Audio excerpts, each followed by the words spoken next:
시편 84편의 제목은 고라 자손의 시라고 되어 있죠.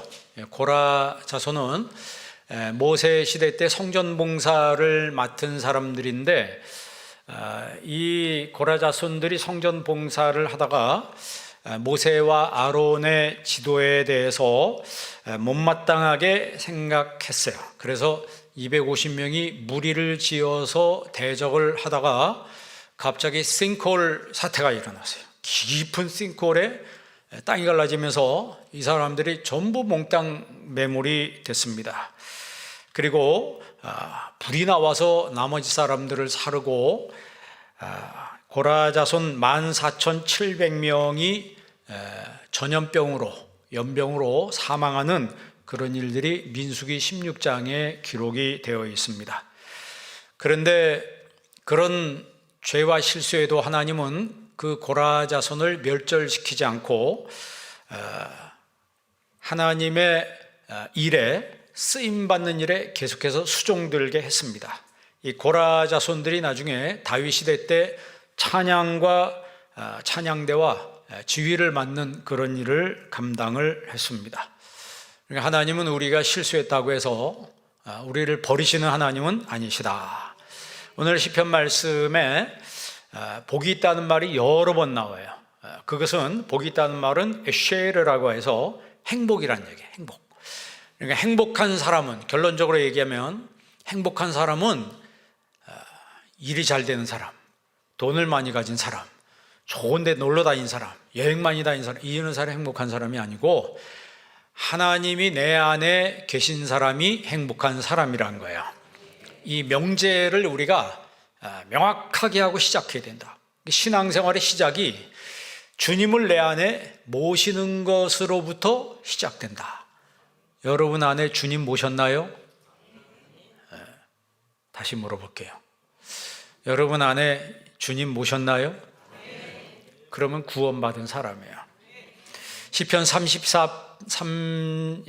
신명기 33장 29절에 이스라엘이여 너는 행복한 사람이로다 그랬어요. 여호와의 구원을 너같이 얻은 백성이 누구냐? 그러니까 행복한 사람 하면서 그 뒤에 그 행복한 사람이 어떤 사람이냐면 구원을 받은 사람. 여호와의 구원을 너같이 얻은 백성이 누구냐? 너같이 죄 많고 하나님을 대적하고 못된 짓 많이 하고 이럼에도 불구하고 하나님이 나 같은 죄인을 구원해 주셨다. 너같이 구원받은 백성이 도대체 누가 있느냐 때문에 너는 행복한 사람이다.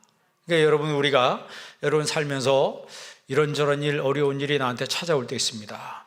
병 들어서 힘들 때 있고, 물질 때문에 힘들고, 사람 때문에 힘들고, 힘들 때가 있어요.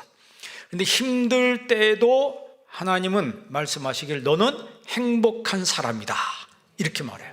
그러니까 이 명제를 우리가 명확하게 하고 시작해야 된다. 내가 잘 되든 안 되든 나는 뭐한 사람이다? 행복한 사람이다 이 말이에요.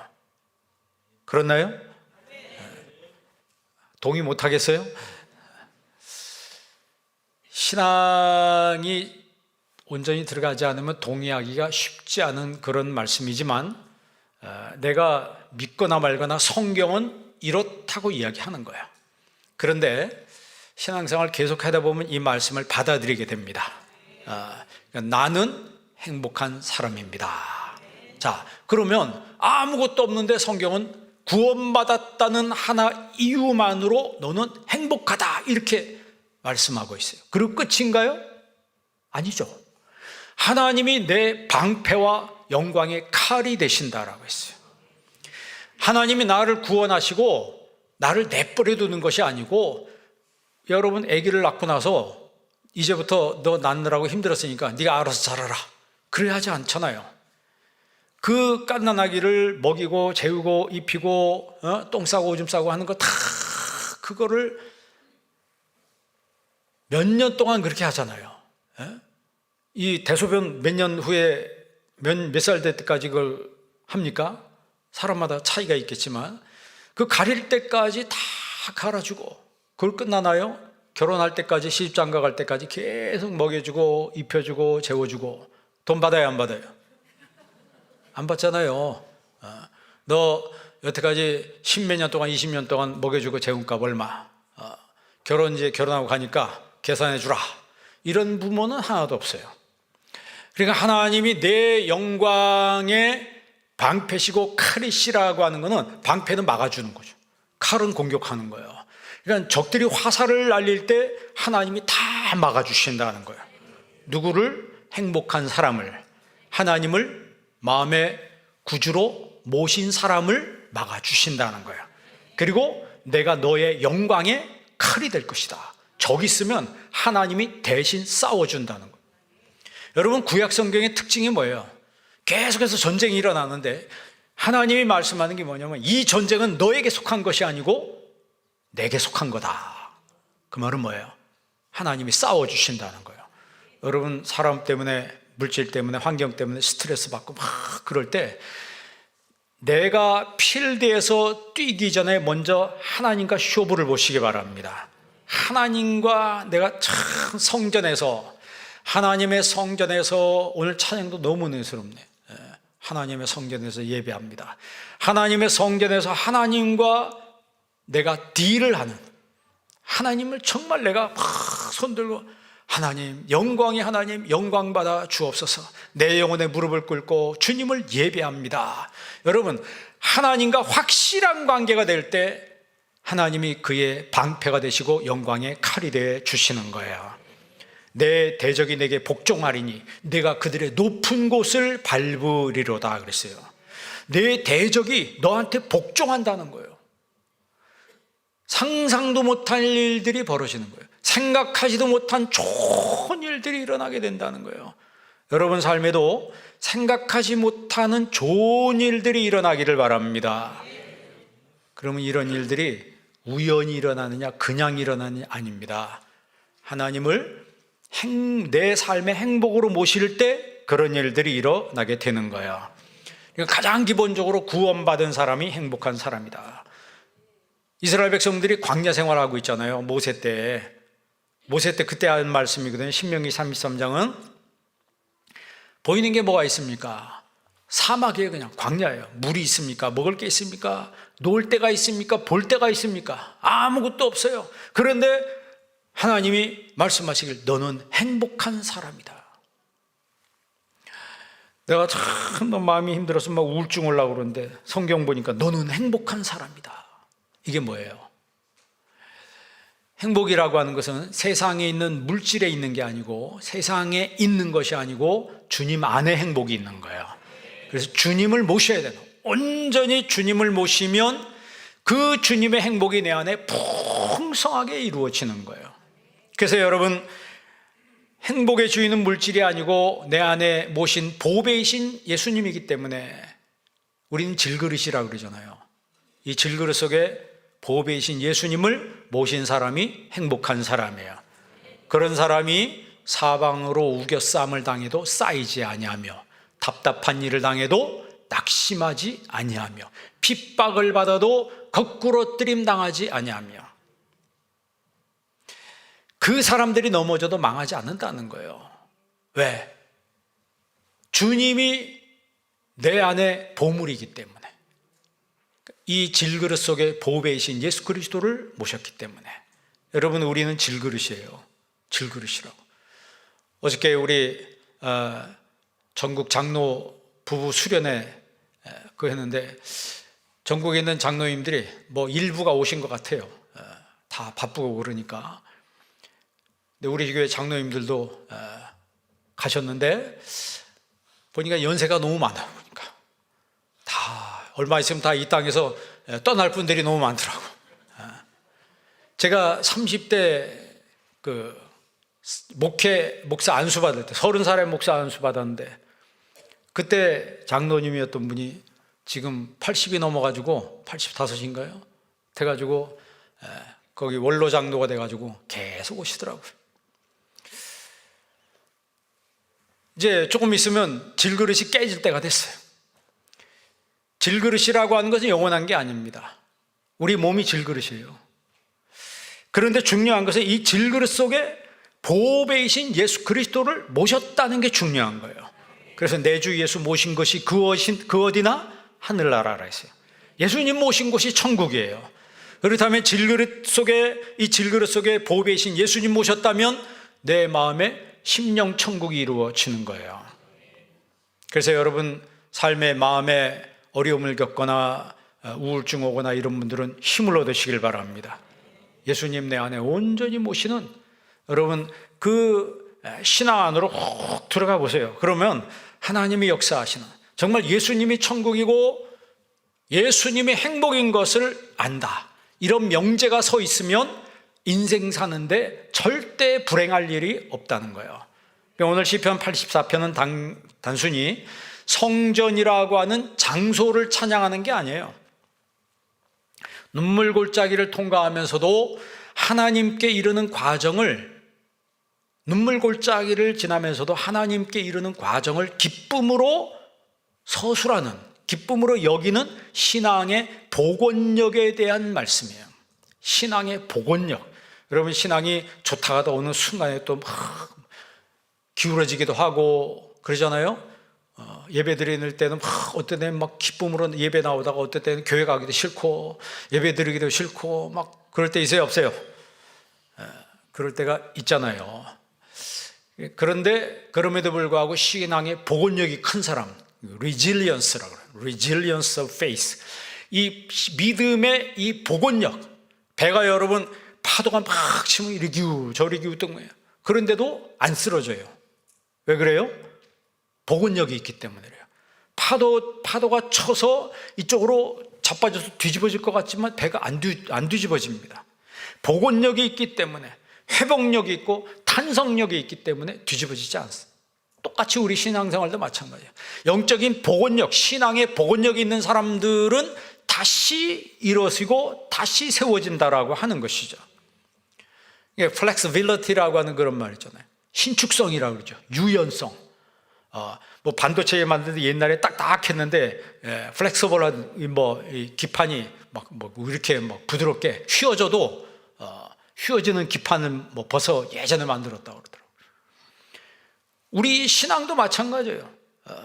좀 신축성이 있고 좀 유연성이 있어서 죄가 와서 막 나를 힘들게 해도 그 죄와 상관없이 내가 유연하게 대처할 수 있는 사람. 사탄이 와서 나를 막 찔러대고 나를 막 시험으로 밀어넣는다 할지라도 복원력이, 이 신앙의 resilience라고 하는 이 복원력이 있는 사람들은 절대 넘어지지 않습니다. 오뚜기 같이 뻘떡 일어나게 된다는 거예요. 그러니까 이 신앙의 복원력이라고 하는 것은 내 willpower가 아니고 God power, 내 의지의 힘이 아니고 하나님의 힘이라고 하는 거죠. 오늘 이 성경에 그 하나님의 힘에 대해서 말씀하고 있잖아요. 여러분에게 하나님의 힘이 있기를 바랍니다. 이 고라자손들의 시라고 84편을 명명하고 있는데 많은 신학자들은, 칼빈을 비롯해서 개혁주의 신학자들은 이것이 다윗의 시라고 이야기합니다.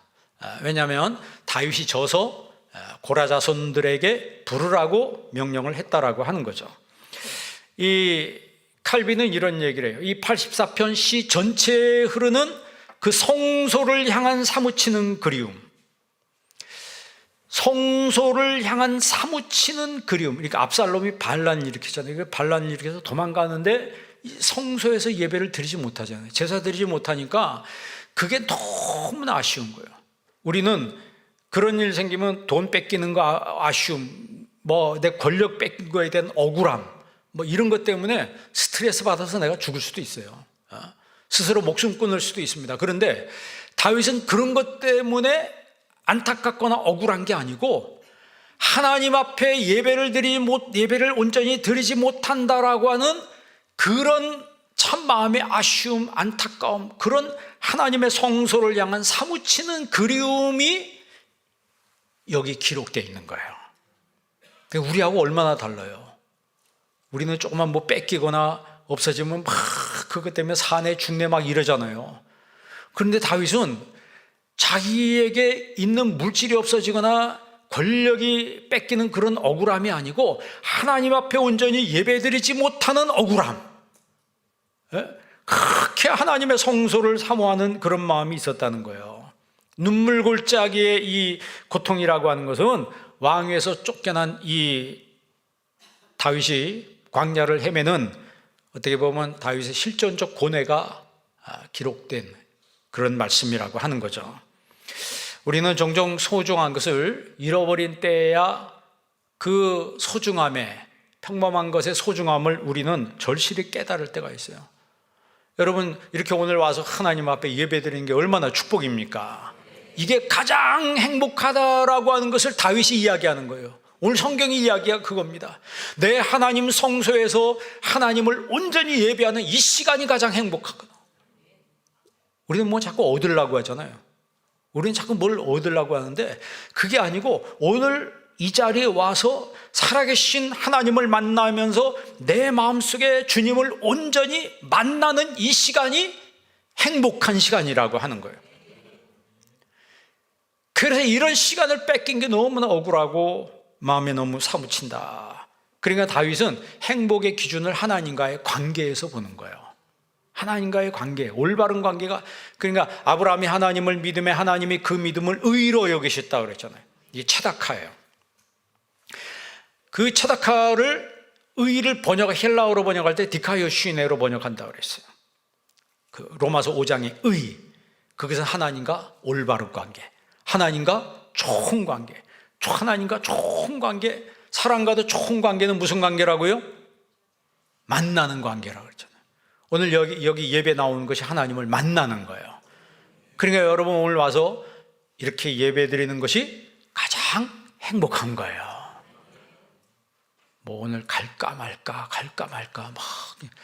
여러분 정말 내가 사랑하는 사람이 있는데 그 사람하고 만나기로 했어. 미팅하기로 약속 잡았어요. 그러면요 그 사람 만나려고 머리 다듬고 화장하고 가서 목욕하고 옷 다듬고. 여자들은 몇 시간 준비한다고요? 내가 사랑하는 사람을 만나기 위해서 그렇게 준비하는데 갈까 말까 이렇게 생각합니까? 갈까 말까 이목은 일단 마음이 없다는 거죠. 그런데도 나와주는 건 나와주는 거다.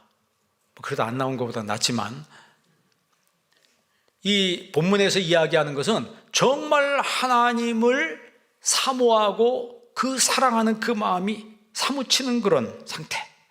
행복한 사람은, 그래서 여러분 하나님 말씀 듣기를 즐기는 사람이에요. 그리고 복 있는 사람은, 행복한 사람은 시편 1편에 그랬잖아요. 하나님 말씀을 주야로 뭐한 사람이로다? 묵상하는 사람이로다.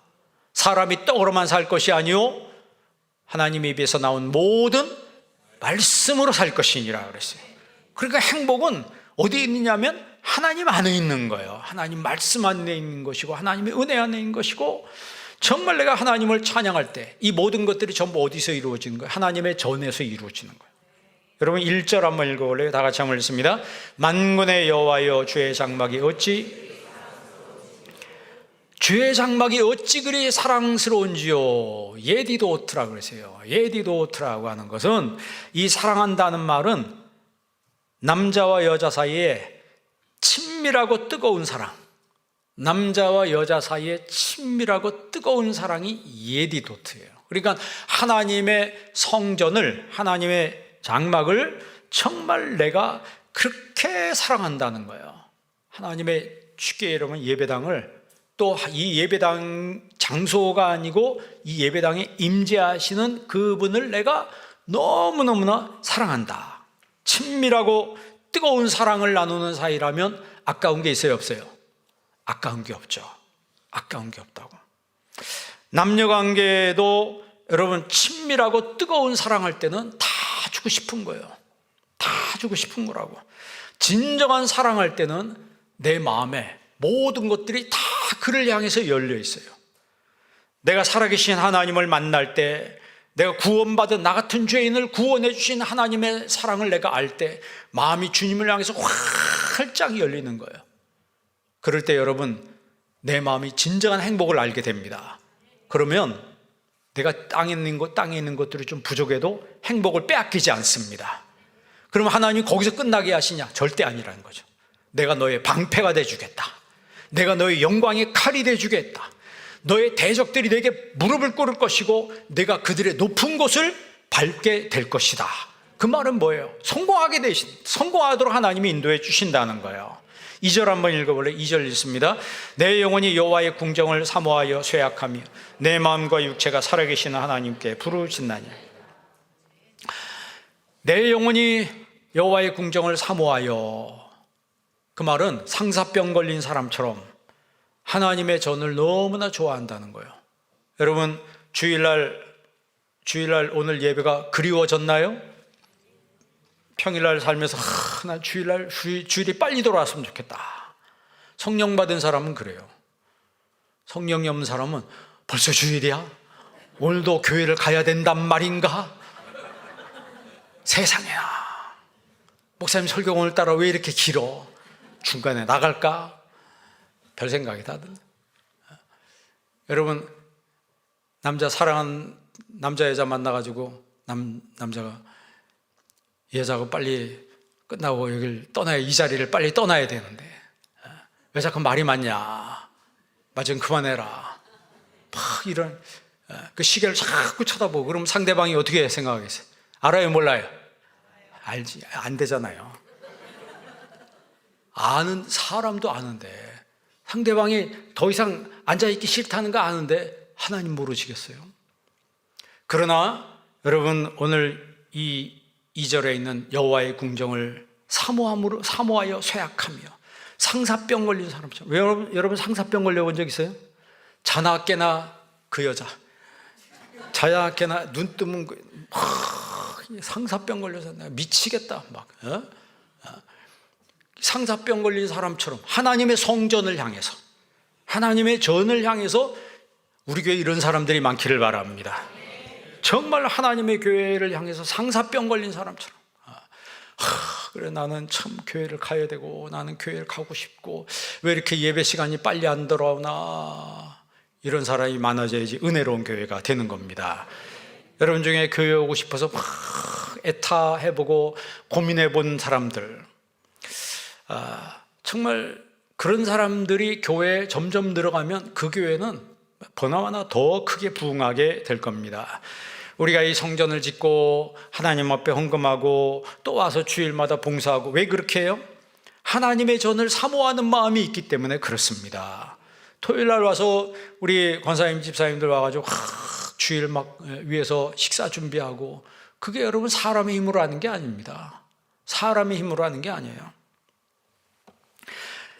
하나님의 전에 봉사하면서 행복해하는 사람, 하나님 앞에 예배드리면서 너무너무 행복해하는 그런 사람이 여러분 되기를 바랍니다. 세상 사람들은요, 하나님의 전을 사모하지 않습니다. 오히려 교회를 없애려고 그래요.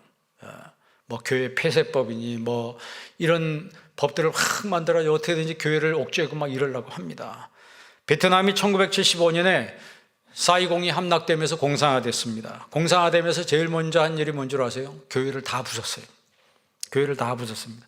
북한이 공산화되면서 제일 먼저 한 일이 뭐예요? 교회를 다 부쉈습니다. 어디든지 소련도 마찬가지고, 공산화된 나라의 특징이 뭐냐면 제일 먼저 교회를 부수는 거예요. 교회를 없애버리는 거예요. 여러분, 이번에 주미대사로 부임한 미셸 박스트리라고 하는 그분도 55년생이더라고. 일은 하나예요. 일은 하나인데 정신이 말짱, 업무 능력이 뛰어난 거예요.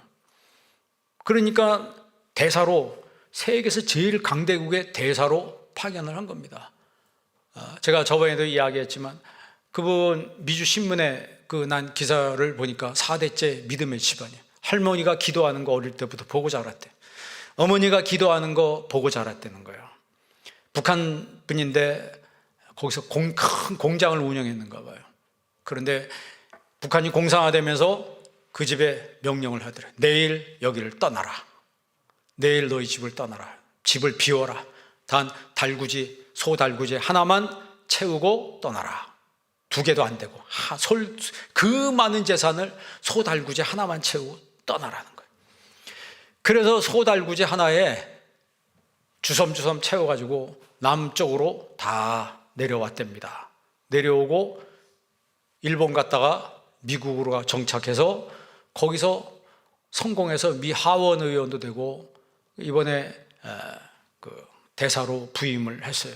자기는 어렸을 때 어머니한테 그런 얘기를 들었대요. 공산주의는 평등을 이야기하지만 일부 사람들만 잘 살고 나머지는 다 못 살게 만드는 게 공산주의다. 어릴 때부터 자기가 그렇게 배우며 부모님한테 배웠다는 거예요. 사실 그렇잖아요. 공산주의 한 나라 보세요. 잘 사는 나라가 있습니까? 일부만 잘 살고 나머지 다 못 살게 만드는 거예요. 왜? 못 살아야지 말 들으니까. 소련이 여러분 공산화되면서 스탈린이 한 게 뭐예요? 먹는 거 양식을 쥐고 있었어요. 아무리 지식인이고 학자고 과학자라도 먹을 것을 쥐고 있으니까 그 먹을 것 양식 앞에서는 다 무릎을 꿇더라 이 말이에요. 말을 듣더라 이 말이에요. 사람이 배부르고 여러분 잘나고 돈 많으면 말 안 듣습니다. 자기 생각을 앞세우고 반항하고 이러죠. 북한도 보세요.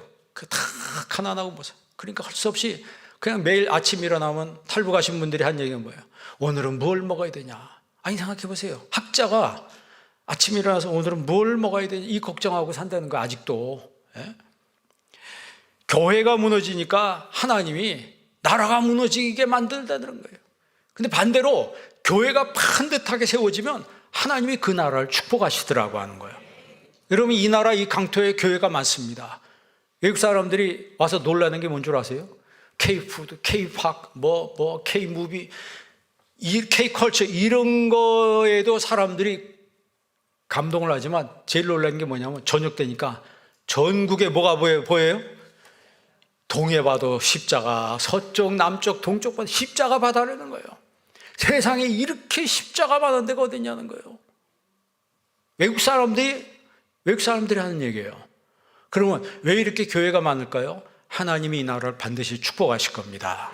하나님의 전을 사모하는 사람들, 하나님의 전을 사모하는 사람들을 하나님이 그냥 두지 아니하시고 내가 너의 방패가 되고 내 영광의 칼이 되며 내가 내 대적의 높은 곳을 밟을 것이다. 하나님이 마침내는 승리하도록 하나님이 이끌어 주신다는 거예요. 여러분 시편 84편 4절 한번 읽어볼래요? 다 같이 한번 읽습니다. 주의 집에 사는 자들은 복이 있나니 그들이 항상 주를 찬송하리. 주의 집에 사는 사람들은 뭐가 있나니? 행복하나니. 여러분 교회를 가까이 하는 여러분 되시기를 바랍니다. 하나님의 전을 가까이 하세요. 여러분 마음속에 오늘 갈까 말까 그러면요 사탄아 물러가라 하고 얼른 나와야 되는 거예요. 오늘 영화 갈까? 왕산안 보러 갈까? 교회 갈까?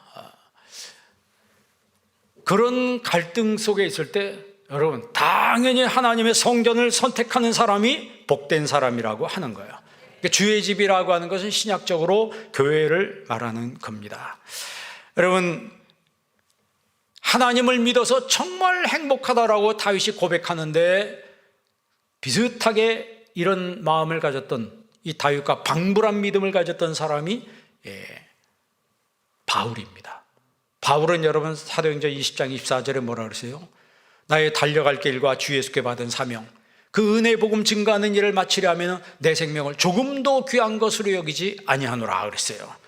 주님께서 나에게 주신 이 사명, 이 타스크를 감당할 때까지는 I consider my life worth nothing to me 이러세요. 나는 내 생명 무가치한 것으로 나는 여기겠습니다 라고 고백한 이 바울을 보세요. 바울은요 강도 위험, 이방인의 위험, 동족의 위험, 강의 위험, 칼의 위험 40에 하나 가만매 5번이나 두들겨 맞았어요. 그러기 상대 아니 녹초가 되도록 두들겨 맞았어요. 그렇게 살 필요가 없었던 사람이에요. 왜? 로마 시민권자라고 했어요. 날 때부터. 그 당시 로마 시민권자는요 로마가 정복전쟁에서 세계를 지배하고 있었던 시기였기 때문에 로마 시민권자에게는 주기적으로 양식이 공급되고 노예도 공급이 돼요. 노예도 할당해주고 양식도 주고 그러니까 먹고 사는데 지장이 없습니다. 그리고 바울은 그렇게 편안하게 살 수 있었는데 우리나라 말로 사서 고생한다. 그런데 바울 서신에 보면 기쁘다는 거예요. 골로새서도 그렇고 빌립보서도 그렇고 자기는 정말 주의라고 하나님을 예배하는 게 이렇게 기쁘다는 거예요. 그건 뭘 의미합니까? 영이 살아있기 때문에 그래요. 하나님의 성령이 그에게 임재하니까 하나님에 관해서 정말 너무너무 기쁘다라고 하는 것이죠. 주의 일에 목숨을 걸었다는 거예요. 그게 여러분 5절 한번 읽어볼래요? 5절 다 같이 한번 읽습니다. 주께 힘을 얻고 그 마음에 시온에 데려가 있는 자는, 주께 힘을 얻고 그 마음에 시온에 데려가 있는 자는 뭐가 있나이다? 복이 있나이다 그랬어요. 주께 힘을 얻고, 힘은 누가 주시는 거예요? 하나님이 주시는 거예요. 마음의 시온의 대로, 메실로트라고 그래요. 메실로트라고 하는 시온의 대로는 큰 길이 내 마음을 향해서 열려있는 거예요. 이게 무슨 얘기냐면 마음의 나침반이, 내 마음의 나침반이 하나님을 향해 있다는 거예요.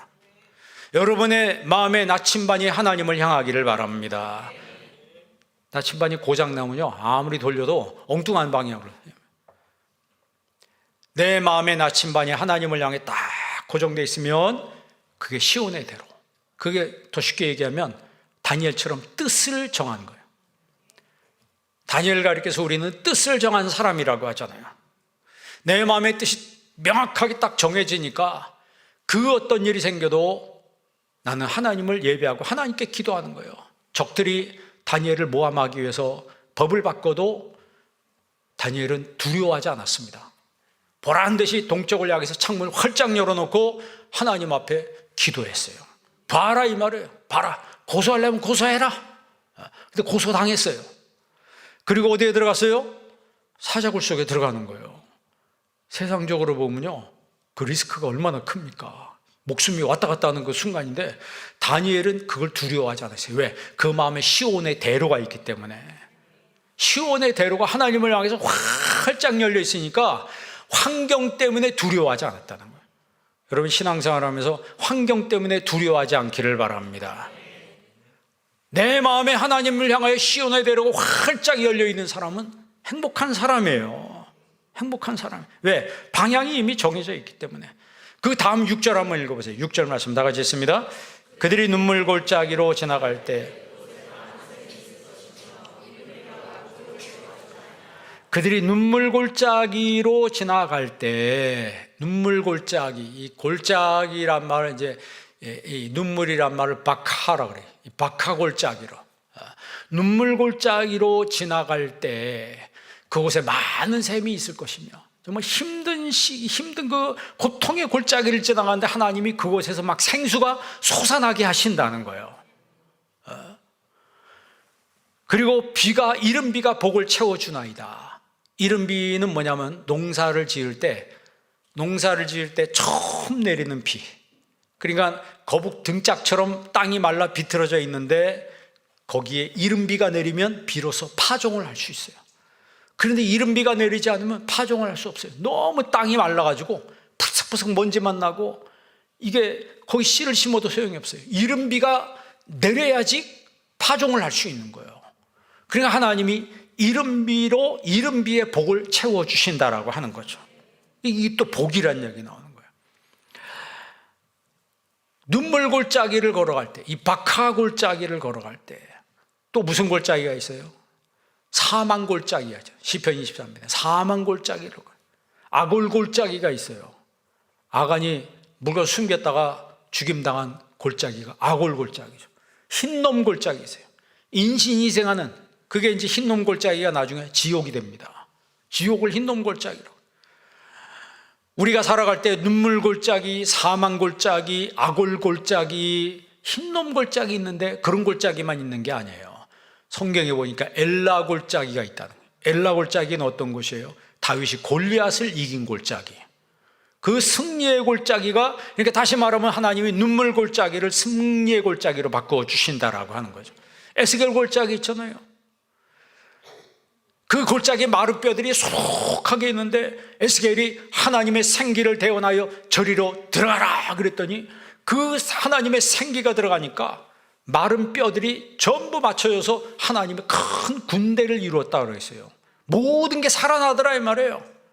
그러니까 눈물 골짜기라 할지라도 믿음으로 걸어가면 하나님이 그 골짜기를 엘라 골짜기로 만들어 주시는 거예요. 에스겔 골짜기로 만들어 주시고 브라가 골짜기로 만들어 주시죠. 브라가 골짜기. 브라가란 말은 히브리 성경에는 베라카라고 되어 있어요. 축복의 골짜기인 거예요. 고통이고 위기고 어려움인데 전쟁이, 여러분 그 브라가 골짜기는 의미가 뭡니까? 여호사밧이 아합의 꼬임을 받아가지고 전쟁에 같이 참여했다가 처참하게 패배를 당합니다. 그 전쟁에서 아합은 죽어요. 적이 쏜 화살에 갑옷 솔기, 갑옷 틈새로 화살이 뚫고 들어와가지고 전쟁터에서 나 살려라 해도 너무 사람이 많아가지고 빠져나오지도 못하고 아합은요 그 전쟁터 한복판에서 죽었어요. 그러니까 여호사밧도 나 살려라 도망해서 간신히 목숨만 건지고 돌아왔는데 이제 살만하다 했는데 그때 모압과 암몬과 마온 사람들이 연합군을 형성해서 쳐들어온 거예요. 그걸 어떻게 얘기해요? 패잔병이 패배해서 다 버리고 몸만 그냥 간신히 도망쳐 왔는데 연합군이 쳐들어오는 거예요. 알고. 그랬을 때 여호사밧이 하나님 앞에 나가서 기도하잖아요. 주여, 나는 어찌할 줄도 알지 못하옵고 오직 주만 바라보나이다. 오직 주만 바라보나이다. 그리고 하나님 앞에 성가대를 조직해서 찬양대를 조직해서 전쟁터 맨 앞에 세워서 하나님을 찬송하게 했어요. 오늘 여기 성가대가 찬양하잖아요. 여기서 이게 중요한 거예요. 성가대가 찬양을 시작할 때 천사들이 먼저 가서 그 적들을 다 괴멸시켜버리는 거예요. 그래서 실제로 싸우려고 봤더니 다 없어졌어요. 한 명도 없고 어디로 다 가버렸어. 그리고 그들이 남겨놓고 간 군수물자가 어마어마하게 쌓여있어요. 그래서 그 전쟁은 그 많은 군수물자를 다 거두는 축복으로 끝났어요. 그게 브라가 골짜기라고 하는 거예요. 그러니까 여러분 눈물 골짜기가 여러분 삶의 브라가 골짜기로 바뀌는 은혜가 있기를 바랍니다. 눈물 골짜기가 엘라 골짜기로 바뀌고 눈물 골짜기가 에스겔 골짜기로 바뀌는 축복이 여러분에게 있기를 바랍니다. 왜? 하나님은 그렇게 해주시겠다고 약속하신 분입니다. 우리는 사람의 말을 붙드는 사람들이 아니고 하나님의 말씀을 붙드는 사람들이에요. 하나님의 말씀은 약속입니다. 약속, 카버넌트, 테스터먼트. 그 약속을 붙들고 살기 때문에 여러분 애들이 여러분 약속하면 뭐라 그래요? 장난감 사주겠다고. 그 순간을 모면하기 위해서 내가 나중에 사줄게 그러면 애들이 뭐라 그래요? 그때 뭐 했잖아요? 약속했잖아. 그건 안 잊어버려. 애들이 이상하게 그건 안 잊어버리고 약속한 그걸 붙들고 계속 물고 늘어지는 거예요. 그러면 사줘야 안 사줘요? 역시 약속했으니까 할 수 없이 사줘야 돼요. 하나님의 말씀은 약속입니다. 자, 10절 말씀 읽어보세요. 10절 다 같이 한번 읽습니다. 주의 궁정에서의 한날이 다른 곳에서 첫날보다 나으니 악인의 장막에 사는 것보다 내 하나님 성전 문지기로 있는 것이 좋사오니. 아멘. 주의 궁정에서의 한날이 다른 곳에서 첫날보다 낫다. 여러분 여기서 예배드리는 이 시간이요 세상에서 첫날보다 낫다는 거예요. 악인의 장막에 사는 것보다 내 하나님 성전 문지기로 있는 것이 좋사오니. 여러분 우리 교회 장로님들 권사님들은요 하나님의 성전 문지기가 돼야 합니다. 하나님의 성전 문지기 돼야. 장로님 권사님들 뿐만 아니고 모든 우리 안수 집사님들 성도님들 참 하나님 나 같은 죄인을 구원해 주신 은혜가 너무 감사합니다. 내 평생 하나님 성전 문지기로 내가 살겠습니다. 그런 사람을 하나님이 축복하시는 거예요. 그런 사람에게 하나님 좋은 것을 아끼지 않고 하나님이 주시는 거예요. 아니 여기 성경에 써 있잖아요. 11절 한번 읽어요. 11절 다 같이 있습니다. 여호와 하나님은 해요 방패이시라. 여호와께서 은혜와 영화를 주시며 정직하게 행하는 자에게 좋은 것을 아끼지 아니하실 것입니다. 아멘. 이 말의 한마디 의미는 정말 하나님을 행복으로 삼고 하나님 앞에 신실하게 하나님을 섬기는 모습으로 사는 사람들에게 하나님이 좋은 것을 아끼지 않는다는 거예요. 하나님이 여러분에게 아낌없이 주시는 축복이 있기를 바랍니다. 12절 다 같이 있습니다. 만군의 여호와여 주께 의지하는 자는 복이 있나이다.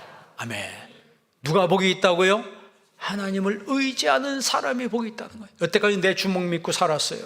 여태까지 내 힘 먹고 내 머리 믿고 살았는데 이제는 하나님을 의지하는 여러분 되시기를 바랍니다. 하나님만을 예배하는 것이 내 인생의 행복입니다. 하나님, 내 마음에 시온의 대로가 활짝 열린 것, 이 상태가 내 인생의 행복입니다. 하나님만이 내 삶의 힘입니다 라고 고백하는 사람이 행복한 사람이라는 거예요. 여러분 성경에서 말씀하시는 이 행복의 기준을 따르는 행복한 사람 되기를 주의 이름으로 축원합니다. 기도하겠습니다. 좋으신 아버지 하나님, 감사합니다. 오늘 말씀을 통해서 우리 한빛장로교의 모든 성도들이 하나님의 행복으로 행복한 사람으로 평생 살게 하여 주옵소서. 예수님의 이름으로 기도합니다. 아멘.